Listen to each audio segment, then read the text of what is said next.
Late Registration is the second studio album by Kanye West that was released on August 30th, 2005 through Def Jam Recordings and Roc-A-Fella Records. This album was the follow-up from his debut breakout album, The College Dropout, a year prior. This album took over a course of a year for Kanye to record during studio sessions being held in Hollywood and New York City while being in collaboration with Jon Brion. Kanye's vision for this album was moving towards a more elaborate and orchestra style with a 20-piece ensemble. He experimented with musical shifts, string arrangements, and a variety of instruments like a celesta, harpsichord, and Chinese bells. These drew inspiration from alternative acts like Fiona Apple and Portishead, while matching the College Dropout's commercial success, which debuted at number 2 on the US Billboard 200, selling 441,000 copies in its first week. Late Registration debuted at number 1 on the US Billboard 200 and sold 860,000 copies in its first week. Alright, so first of all, guys, so let me just get these skits out the way so like I won't get in between of the whole album. So let me just get these out the way, y'all. So a series of skits were interspersed throughout Late Registration. It also involves a fictional black fraternity called Roc-A-Fella, which they pride themselves on living a life without money or worldly possessions.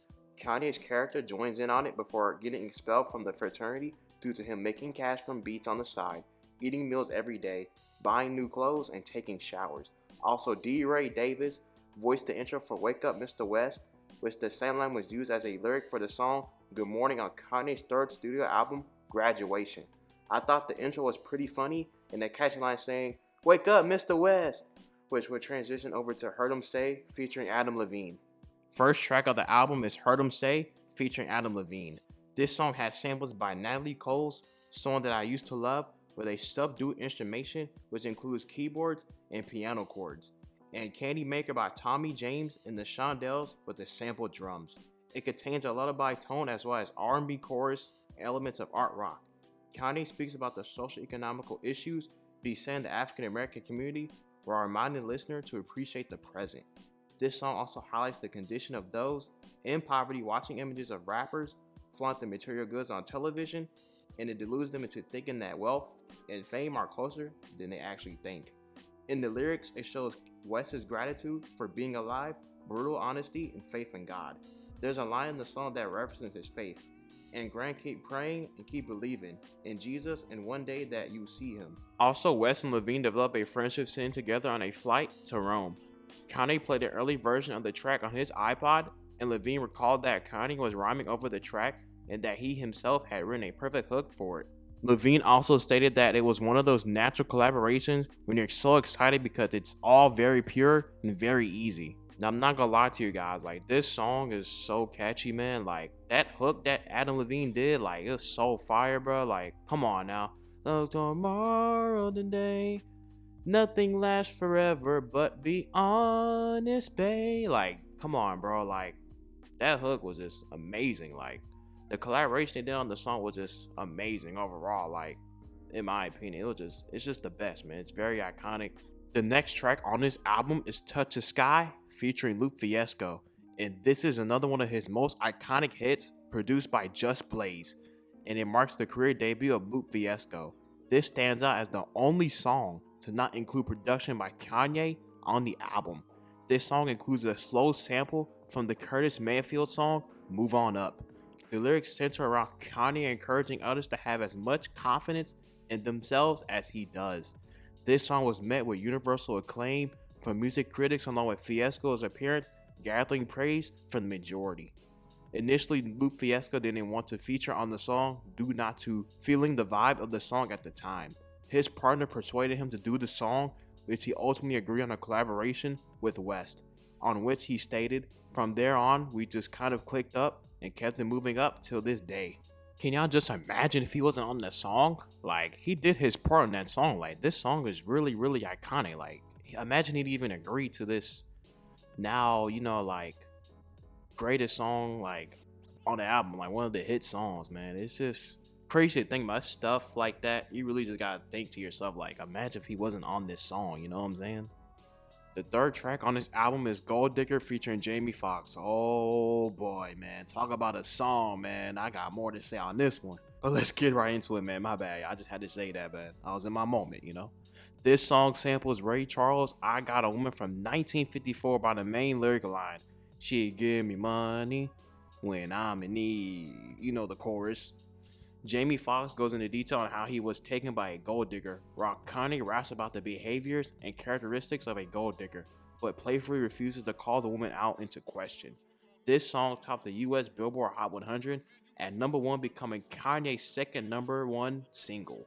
Originally, the song was set to be recorded by Shauna's debut studio album, Worth the Wait, but she passed it on to him.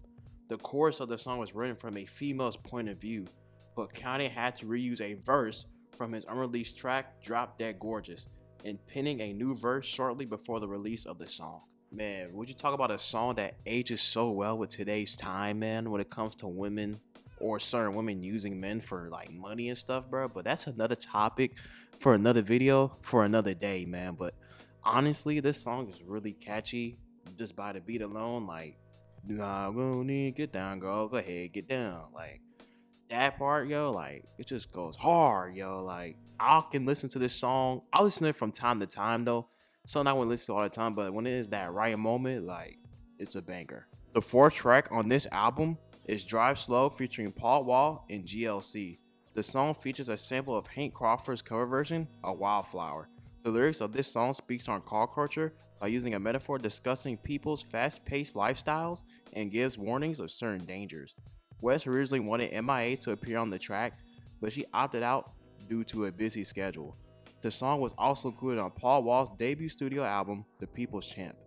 It also revealed from Paul Wall that his verse on the song was originally made for his single, Sitting Sideways, but the rhymes didn't go hand in hand with the beat despite liking it. So he decided to save the verse for a future collaboration in which he ended up meeting West in a Houston studio. Man, that boy Paul Wall trying to be like The Rock, the people's champ. Like, if y'all didn't realize that, right? If y'all do, good. If y'all don't, bro, like, it's crazy.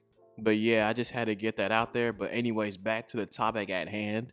Also, before meeting with West, Paul Wall believed that he was being punked, which was like a prank show back in like the early 2000s, was hosted by Ashton Kutcher. Before recording his guest appearance on the song, due to him and a friend being confronted by two detectives at an LAX airport, and also the driver of his car got pulled by an officer for skipping a red light. He persuaded the officer to let him leave due to being late for the session, which the officer let him go while telling him that it had nothing to do with him. Not gonna lie, that was a crazy situation, yo. Like, imagine he really got in trouble with the law. Like, I don't know, this song wouldn't even, I don't know, it still would have been a thing, but it probably won't have that like same vibe really, and then especially MIA, like, opting out of the song. So like, I don't know, the song won't even would make it to the album. Who knows, man, honestly. But the song overall itself, it's more like it's a car song, really. If you drive it slow on the road somewhere, you just chill and lean back in the whip. Some just for the whip, honestly. It's just, that's all I gotta say, yo. But like, next track, man. So the fifth track on this album is My Way Home featuring Common. This song samples Home is Where the Hatred Is by Gil Scott-Heron. The main theme of this song is about the struggle of finding one's true home amidst a world full of hate, pain, and struggle. Common describes how society sees home as a place that breeds hate and negative fate where one loses sight of their real destiny. Also, an honorable mention, the verse Common did on this song was meant for his B album around the same time, but got cut since it didn't fit the set tone of the album. And another one too, guys, one other song I recommend you guys to listen to is the B intro on that album, B. It's a banger, man. Kanye's production is just over the top. Like, it was just a masterpiece, y'all. I gotta listen to that, man. I'll leave it a link in the description for that song. The sixth track on this album is Crank Music featuring The Game. This song uses samples from Since You Came in My Life by the New York Community and It's Your Thing by Cole Grits. The song develops in how crack was placed in the black community from Kanye's description. It definitely compares the crack cocaine epidemic in America to the addiction of hip hop in America. Also, Kanye goes deep into conspiracy theories that have to do with politics, which there were references to Ronald Reagan, George Bush, and the Black Panthers. One notable thing is that The Game only did the hook, but originally he had a verse on the track, but it just didn't fit the concept of the song because it had to do with him dissing 50 Cent Smashing Tierra Marie, and Brooke Valentine. So Kanye had to remove his verse from the song so that it wouldn't involve himself in the whole beef. Also, the game's removed verse is actually on his Ghost Unit mixtape as a remix. There's some info on why he didn't have a verse, but just a hook on the song. Like, I can say, like, this song is like one of my favorites on the album. Like, it's just from the production overall, from start to finish, like how Kanye really did his thing on the song with the metaphors, the play on words. Like, it's amazing. Like, this dude was really like a genius. Like, as well, it's just like from like the chorus itself, like dun dun dun. It's just crack music. Dun dun dun. This is black music, and then leads into the whole like hook. Da la la la la la la la. And also a fun fact: Keisha Cole was one of the people that did the vocals as well on the track. So just a fun fact right there. But this song is just it's really really good. Good message. It's a banger, man. So the 7th track on this album is Roses. This song samples Rosie by Bill Withers. Also around the time this album came out, his grandmother had a near-death experience. Kanye delivers poetry on the track which sees him criticizing the quality of American healthcare.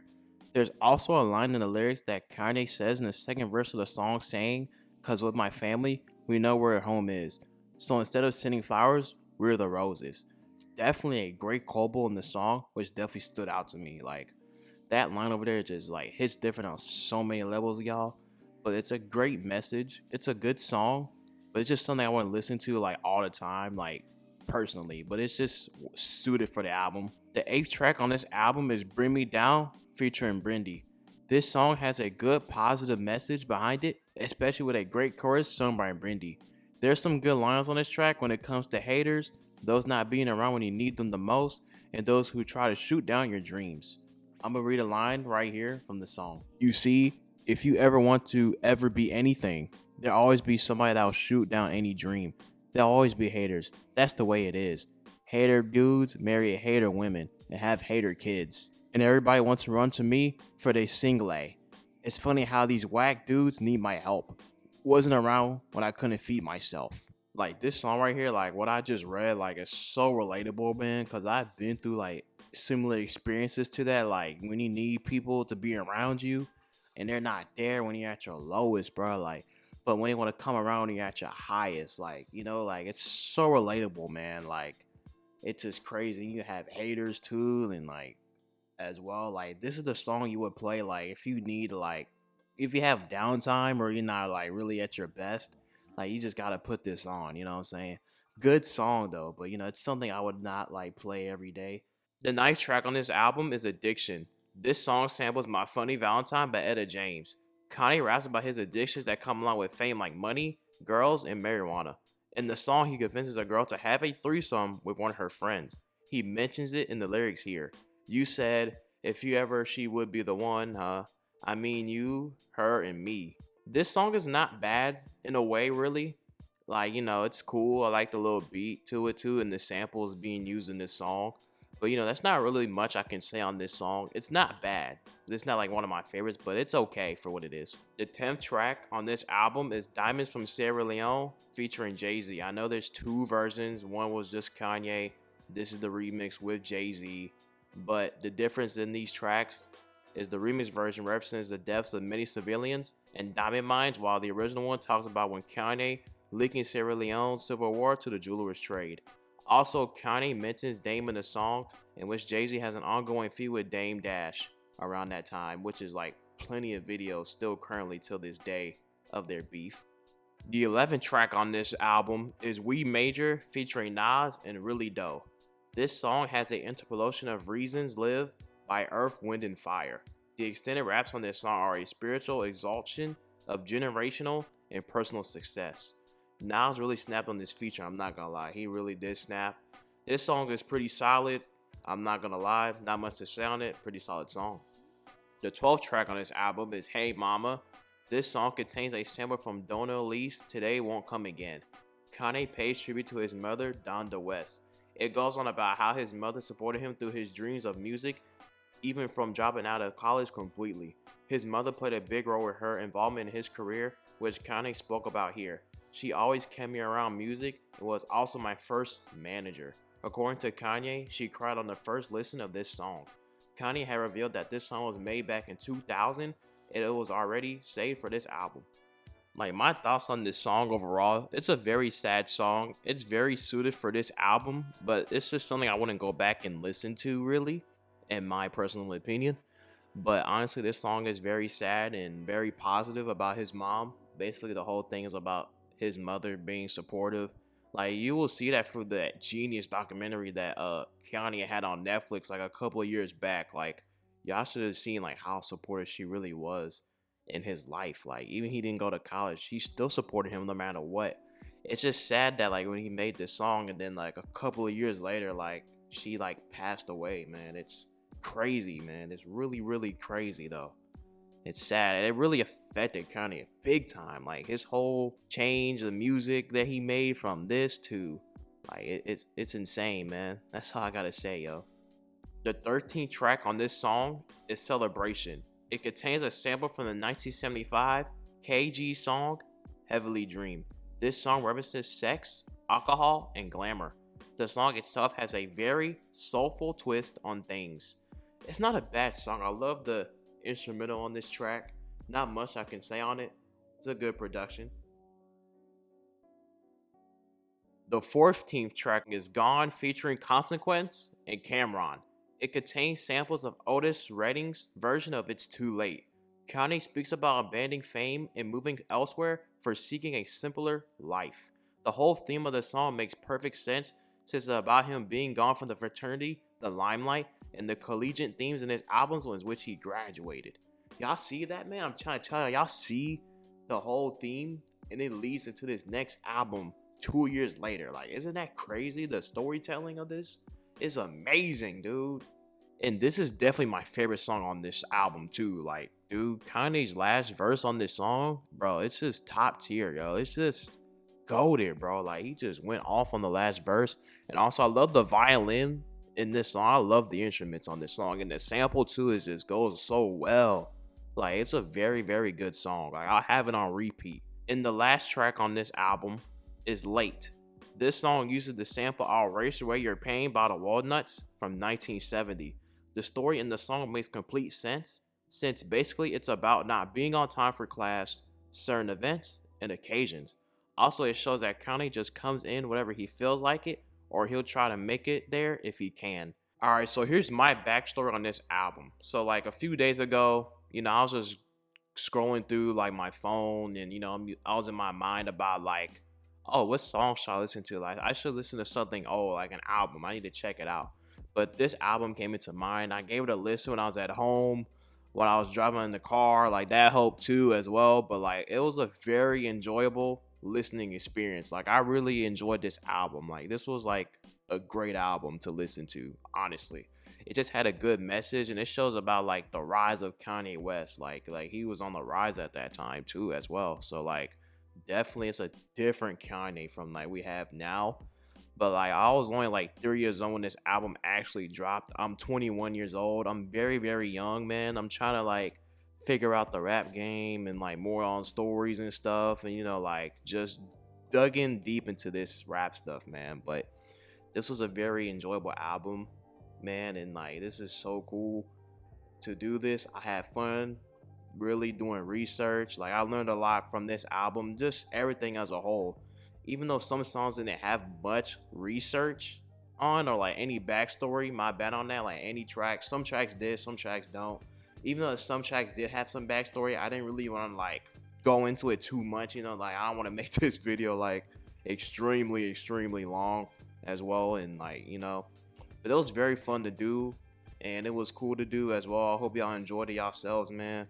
But let me know y'all thoughts, man. Like, how old you guys was when this album dropped? Like, let me know in the comments. I might leave a question on that in the comments as well. But if y'all enjoyed this video, leave a like, comment, and share this video as well. And remember, guys, when it's not all good, don't be misunderstood. Tone the instinct out. Peace.